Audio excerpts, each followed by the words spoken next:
My Doctor, your health anytime, anywhere. Hello, lovely viewers. My name is Mwesigwa Joy. Welcome to the My Doctor podcast, where our aim is to link the community to various doctors. So we're going to be having various doctors engaging in various topics, where we're going to make sure we improve our health as people. Yeah, you know, I contribute to my own health, you contribute to your child's health, everyone contributes to the health of the community. So for today, we have a topic, and the topic is child health, and we're specifically going to be talking about adolescent health. So I have a very beautiful guest here with me, a very beautiful doctor. She's a specialist in infectious diseases of children and adolescents, and she's also the founder president of Society of Adolescent Health in Uganda. She's a lecturer at Macquarie University. She's a very lovely doctor. So today we're going to be talking about child health and adolescent health. Hello, Dr. Sabrina. Hi, Joy. I'm really excited to be here at the My Doctor podcast and looking forward to having a great conversation. Thank you so much. So our topic today is adolescent health, and I understand that's something you're very intimate about. So could you please tell us some of the challenges that various adolescents are facing in Uganda? What are some of the things you've seen in our various adolescents? Thank you. And perhaps before I even start, I'd like to say that we started a general adolescent clinic at Macquarie and Mulago Hospital, and also I ran a general adolescent clinic at the IMC CK at Nyonyi Gardens. So adolescents are people aged 10 to 19 years, and they are in a transition. And even before we discuss who is an adolescent, we need to understand who is a child. And a child is somebody aged below 19 years. And an adolescent is 10 to 19 years. There are various things that happen during adolescence, and these include just merely growing up, getting a growth spurt, having your secondary sexual characteristics, and making sure, and also seeing that there are changes in mood because of the hormones. So Uganda is a young country. Uganda has a population of about 45 to 48 million, depending on who you ask. But we know that 70% of our population is less than 30 years.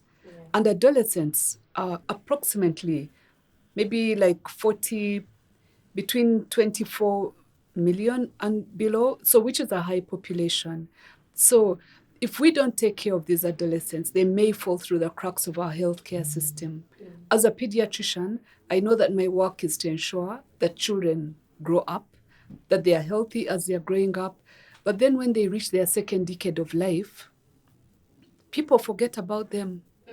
And so adolescents suffer from not just being taken care of, they also suffer because they don't understand what's going on with them.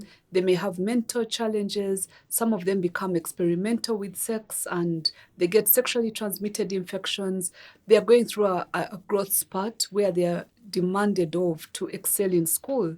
And so it could be complicated. We could go on and on and on, but I'd let you ask your questions. Okay, so you've talked about being experimental with sex. I want us to dig into that because I have seen that I think parents have been trying, but I don't know if they're trying the right way. Like a parent tells a child, if you get pregnant, I'll chase you away from home. Are there certain parenting skills that can help us prevent this experimental sex and maybe be closer to the children? What is causing it and how can we help? And I think that the conversation on sex and sexuality needs to start from home. When I was growing up, the word sex was like bad manners. Don't talk about it. In Uganda, it's mpisa ambi. Don't say it. But we do know that all of us, unless you were born out of an act of miraculous, birth, we were born out of an act of sex. And so the sooner we become more comfortable with saying the word sex, but also teaching our children that sex should happen at the right time, the better for all of us. That parents should learn to normalize talking about sex and sexuality with their children, of course, in an age-appropriate manner, but also ensuring that the children delay to have sex, that they should go through the life cycle of schooling and have sex when it is the right time. But for those who may not, there should be preventative measures to prevent them from having untoward consequences. And those untoward consequences include having unwanted pregnancies, also getting sexually transmitted infections to the extent that when they are older, they may not even have children of their own. Sadly, in this country, in Uganda, 1 out of every 4 girls is pregnant before the age of 18. What does that tell us? It obviously tells us that we are not doing something correctly. If a parent has a child who becomes pregnant and then you send them away, who are you sending them to? This is your child. And so it is better to maintain love, support, care. And this is what we do in the adolescent clinic. We create cohesion and connectedness between parents and their children, parents and their adolescents, so that parents are able to even have a conversation about menstrual periods or wet dreams for the boys, or even having a conversation on who are your friends. It starts like that. Parents, we need to be friends to our children so that when they start having those complicated conversations of I'm having a date and what, things are not that difficult. So, at what age would you advise a parent out there to start these sexual talks with the children? At what age is advisable for them to start such talks? We normally have like a cutoff period. You're 10, you're now an adolescent. Talk about growing up. But that conversation should have started long time ago. You know, when a baby asks, Mommy, where did I come from? 3-year-olds, Mommy, where did I come from? And then parents are like, mumbling and not bought in the supermarket. bought in the supermarket, or you are brought by a bird, a fairy, miraculous birth. The child will get confused. It's important for this child to know that they came out of their mother's womb. And as they grow older, the conversation starts to change. Thankfully, in P5, when children are about the age of 9, 10, they're talking to them about reproduction. And I'll give you a story about my own son. When he came home, he was like 9, and he came and said, Daddy, I learned a new word. And his dad is always on the edge, like, what did you learn? He said, Daddy, I learned the word coitus. And he was like, what? Coitus? What? Who told you that word? And then he went on to say that, the teacher told us that when cows are mating, they go through coitus, and then they that's the time to dig in and start the conversation. Don't let it pass. And then we were comfortable to tell him, oh, Timothy, those cows have grown, and for you, coitus is not the story. When you grow up, it will happen, and then, babies. And as the children grow, girls are getting breasts, boys are getting beards, their voices are breaking. They will probably start relating to the opposite sex. So it is preventive arrest in inverted commas, but also prevention is better than cure.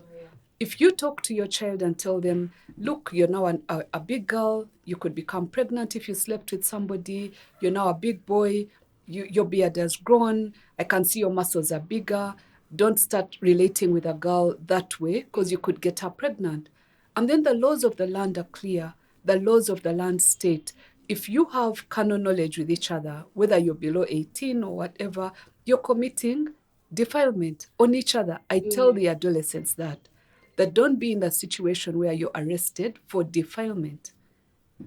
But then we know that young girls end up sleeping with older men. That is also a criminal offense. So everyone should be raising these adolescents and making sure that it's not only the parents, it's not only the job of the teachers, it's the job of all of us. It takes a village to raise a child, and we need to bring up the children of Uganda in a safe environment. Safe meaning they are protected from having sexual relations when they are still children. Honestly, Joy, if you see the children who are giving birth to other children in Kawempe Hospital, it pains your heart. They are at risk of getting complicated labor.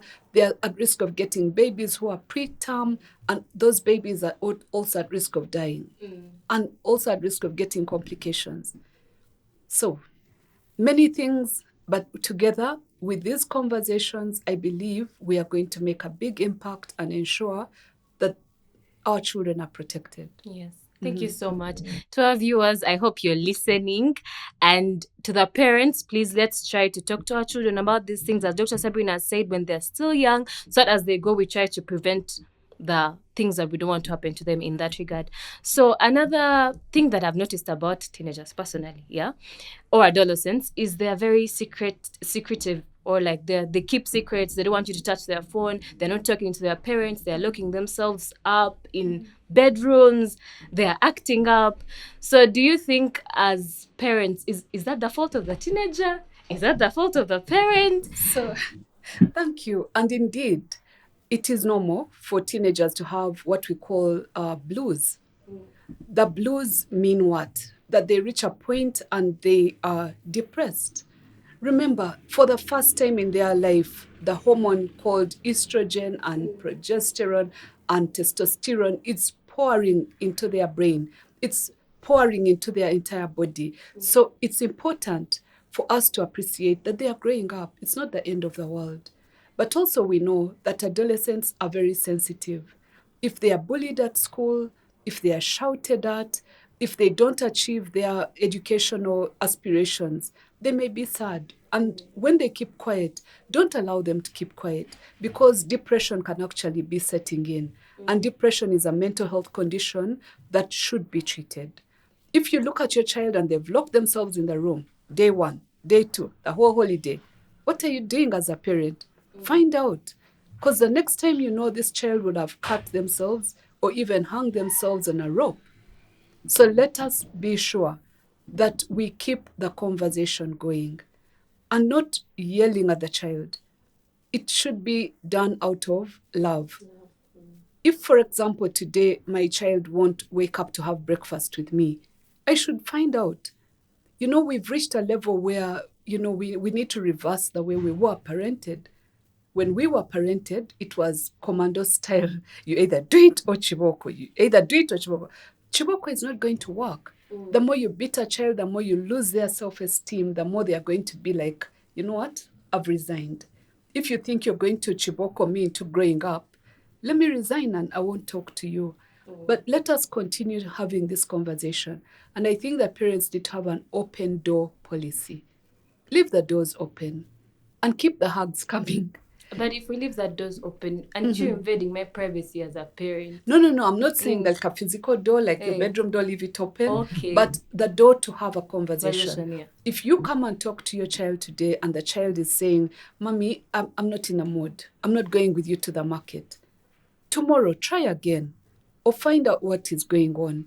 And we have adolescent clinics. We have adolescent counselors. We have adolescent psychiatrists. We have pediatricians who have specialized in adolescent health.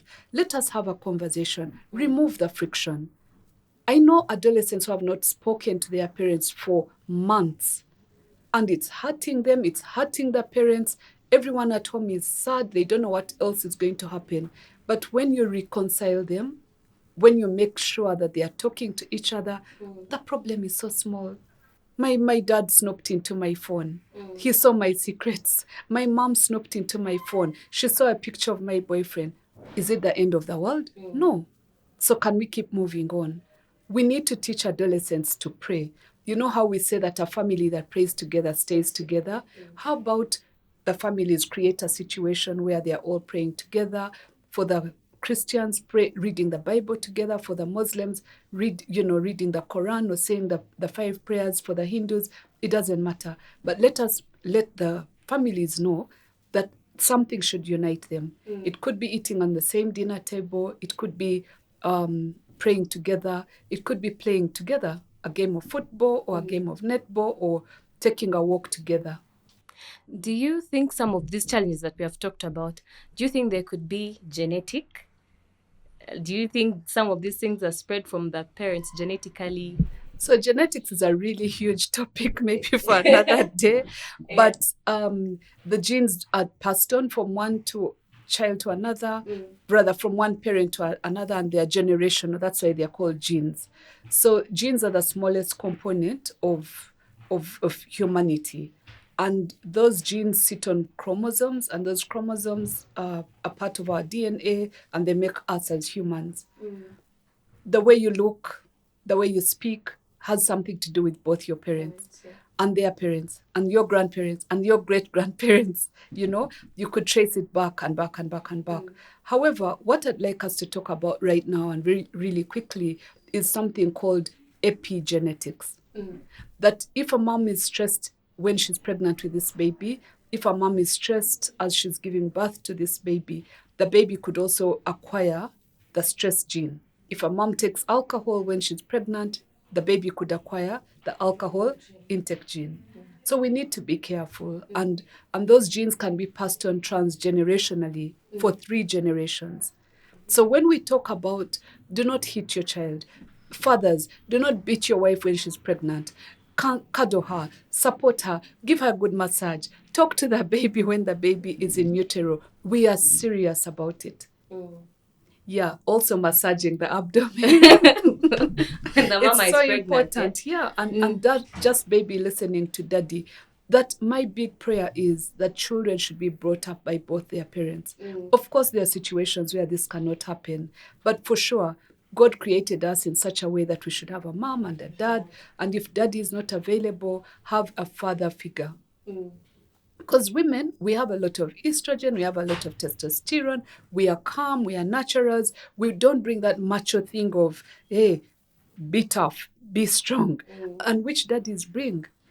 There are studies that have shown that just hearing the voice of a father in the house is going to impact how that child will grow. Just seeing that a father goes to church, 96% of the chance is that those children will grow up and also go to church. But if it's only the mother that goes to church, maybe 33% of the chance that the children will also follow. So fathers, it's not a joke.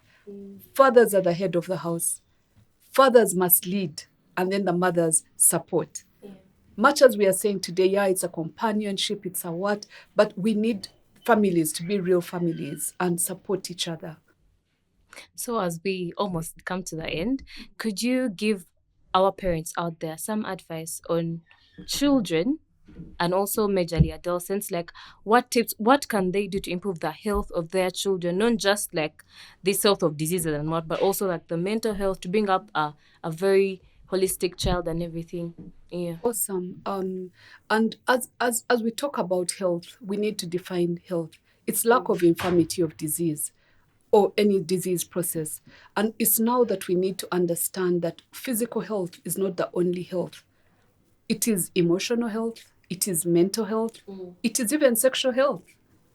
And what do we talk about when we talk mental health? It means that a person is confident, they had a good sleep, they are happy, they are smiling, they're able to smile. People who are not able to smile may be having a real serious problem.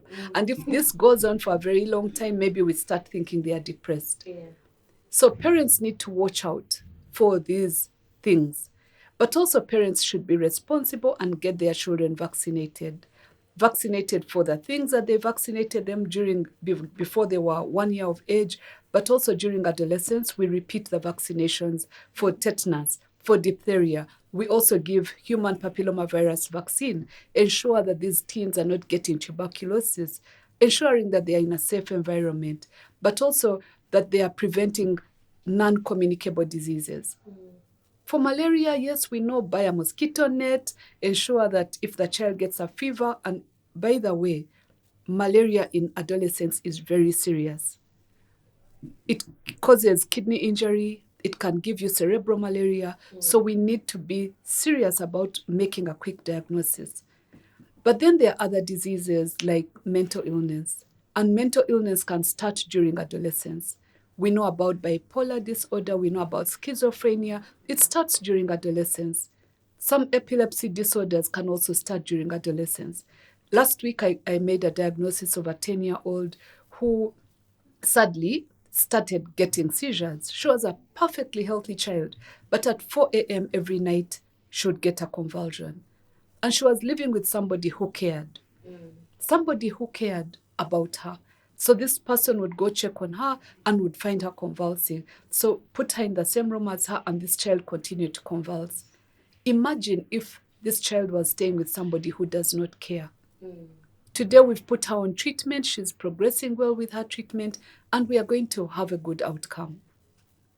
Connectedness is so critical. And connectedness doesn't mean holding hands all the time with your child, but connecting through conversation, connecting through communication. How about now during the holidays? Find out where your child is. I liked how you said that your mom always wants to know where you are and you're together on live feed. That's connectedness. But if the parents are like, I don't care where this person is, the child is going to presume that my parent is suffering from TB. Not tuberculosis, but too busy. Oh. And too busy hurts children. Because you're not prioritizing them. Children want to be prioritized. And then putting it all together, ensuring that the child is the priority. Parents, we brought up these children in this life because we loved them.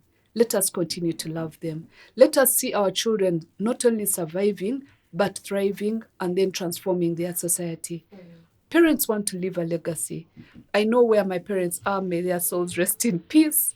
I know they are smiling at me every time they see and say, oh, our girl Sabrina, she made an impact. I feel proud that I am making my parents proud. And that's a legacy. That parents should think deeply about what am I bringing into the world and what is my child going to do to change the world. Thank you so much. Lastly, yeah. Now, you talked about this child 4 a.m. having a seizure at 4 a.m. and what.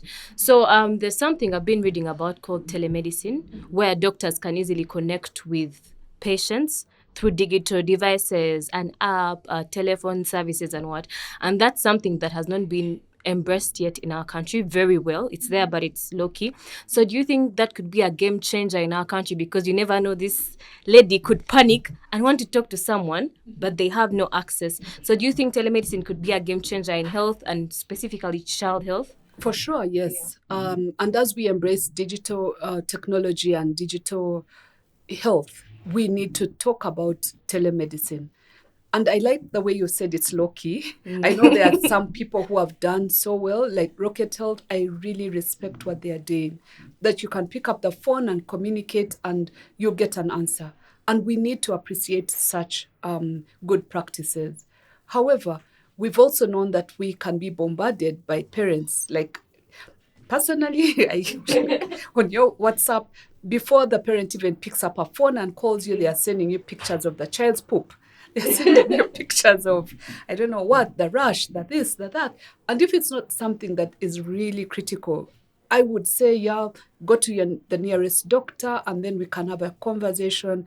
This is the treatment I would want to give if you moved. Because honestly, you can't be seeing all the patients in Uganda. So telemedicine is important. And we have few pediatricians. We're about 700 pediatricians, which means that one pediatrician could technically be taking care of 3 million children, which is hard. And so we need telemedicine. We need to learn how to converse. We need to open our spaces and have a digital platform where we can quickly tell us the diagnosis. Of course, parents out there think that they are Google doctors. Reading, they read about a disease, and in 5 minutes they think they've made a diagnosis. Let me remind you guys, you cannot become a doctor in 5 minutes. It takes 18 years minimal to train a doctor.